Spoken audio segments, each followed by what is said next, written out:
Christmas time. I want you to take a trip with me back in time. A time in the early 1800s, New York City.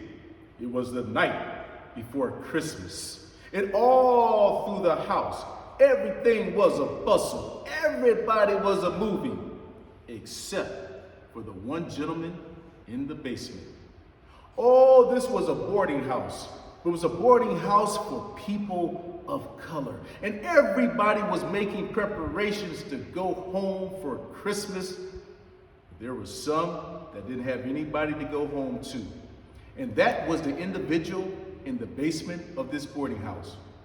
Now his name was Tom, right? And some people called him an old crank of a beggar, because the only time Tom would say anything was on Mondays when he would pay his landlord. Here's my money, where's my receipt? When people would walk by, they would say, "Good day, Tom." He would say, "Mm." And when they would look at him and wave and say, "Hello," he would say, "Huh." Now that and that could mean anything they wanted. Oh, some people talked about Tom. Some said that he had run off on his wife and was trying to hide. Others said that he was really a multi-millionaire, just living as a recluse. Others said, that there's nothing more but the beggar in the cellar. But what people didn't know was that old Tom Wright was a misanthropist. That's right, a misanthropist. He hated people. You see, when Tom first came to New York from Macon, Georgia, 30 years earlier, he came penniless, homeless, and friendless. He didn't know anybody in New York. But he found a job as a porter in a leather shop, and he saved every dime he made until he had himself a nice little bit of money. Except one day, he was swindled out of his money by some young whippersnapper. But Tom wasn't fazed. He continued to work for another several years and saved up every dime. But another young man wrote a fraudulent check and cleaned out his account. And then, don't you know it, that a few years later, Tom's landlord broke into his apartment when he wasn't there and took $200. And back in 1900, that was a lot of money. But the last milk of humanity was taken from Tom when he was at a funeral there in church and somebody pickpocketed him. Is it no wonder that Tom hated people? Didn't make a difference in what color they were. If it was man, woman, tall, or short, he just hated people. Now here he was, an old man, broke down. The people at the porter shop, they just kept him around because he was an old has-been. Tom was a proud man, but old age is tough because only the strong can grow old. That's something you grandkids can talk to your grandparents about. But back to my story. So as there was this hustle and bustle of people preparing for Christmas, Tom just sat there in his basement, rocking back and forth, smoking a pipe until he drifted off to sleep. Well, a little later on that evening, Tom woke up and he realized that the house was quiet. Wasn't a sound. He realized that everybody must have gone. He looked out the window and he says, "Well, I guess it's Christmas Eve. Let me go out there and find myself a turkey and something so I can have dinner by myself." Now, as Tom made his way up the streets of New York to buy himself a turkey, Tom happened to come across an old beggar. And that beggar there was asking people for money. He was saying, "Please, sir, can you loan me a dime just so I can get a bed for the night? It's Christmas Eve." People would keep on walking by, just ignoring him. You see, in New York, people were used to beggars. Sometimes a beggar would get money, and they would get a blessing from the person they gave money to. But most of the time, beggars wouldn't get a dime. And they would wish that individual a nice, warm evening in a place that we don't want to go to. But for some reason, Tom took a look at this beggar, and it was something about him that touched his heart. And that beggar looked at Tom. He says, "You, sir, you, yes, you. You're a veteran, aren't you? You were in the Civil War, weren't you?" Tom looked at him and said, Yeah, I was. He says, "Can you help out a fellow vet? Look, I'm down on my luck." I don't know why. Tom didn't know why, but he told that veteran, he says, "Well, tell you what, you come on home with me. I'll fix us a nice Christmas dinner, and then you can leave the next day." So Tom took the gentleman back to his place. And as Tom was fixing the man something to eat for that evening, he went on just talking about his days in the Civil War. And he says, "Man, I got me some scars on me when I was fighting in that Civil War." Tom laughed and said, "Yeah, I got some scars myself." And as they were sitting there talking, the man stood up and started to take off his shirt to show Tom the scars that he had gotten from the Civil War.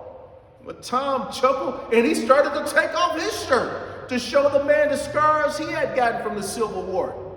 And as these two old men, 70 years, stood there with their shirts off, their mouths dropped open because they recognized the scar that they had inflicted on the other person.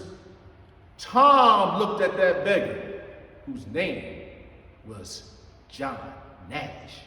And John looked at Tom.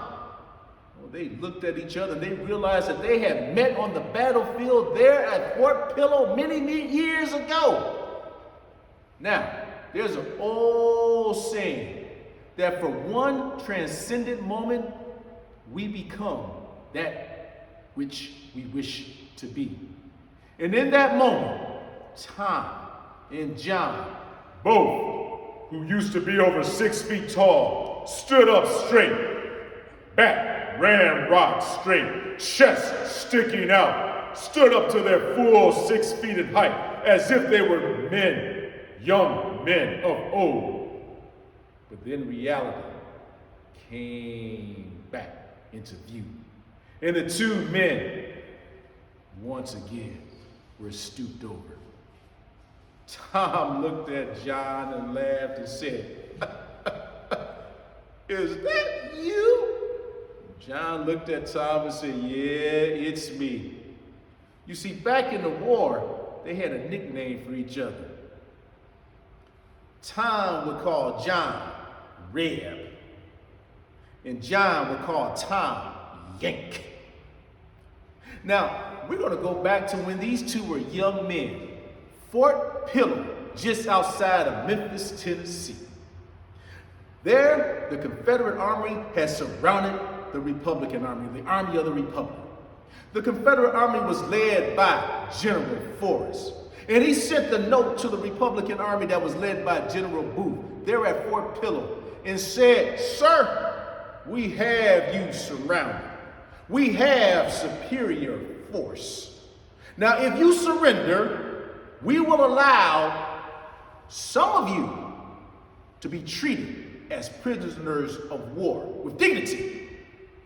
But those of you who are black must go back to your masters." Well, General Booth said, "No surrender." And they began to fight. Now, the army of the Republican was greatly outmatched. And old Tom Wright refused to give up. And as he's running, just trying to survive, there comes John Nash, a man just as big and strong as Tom. And they got to fighting, and I mean they got to fighting, and I mean they got to fighting. They were punching and biting and scratching, fighting for their lives. And the next day, they both woke up in a Union hospital right next to each other.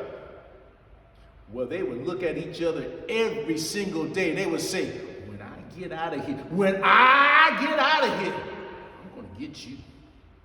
Oh, Tom would tell it to John, and John would tell it to Tom. Until they both were well enough, and they both were sent home, each not knowing where the other lived. Fast forward to the early 1900s, and here they are, both old men, there in Tom's place. Well, they looked at each other and they enjoyed dinner. And the next day was Christmas, and they had a Christmas dinner. Now, years ago, Tom, just because he was alone and sad, had bought himself a burial plot up in Cypress Hill. It's a cemetery. But they will only sell the plot if he bought two. And so he did. Well, the very next Christmas, after the two of them had stayed together for a year, had become the best of friends, old John died. And Tom buried him right there in his plot. Many years later, Tom died. And they buried him right next to John.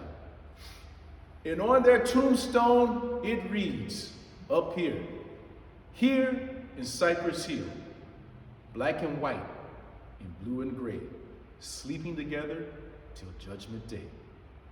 And let that be a lesson to all of you, that the spirit of Christmas is about love and coming together.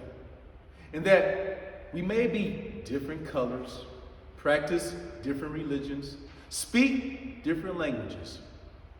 When that sun goes down, we're all the same. We're all human. And with that, I wish you all a Merry Christmas, because my story is over.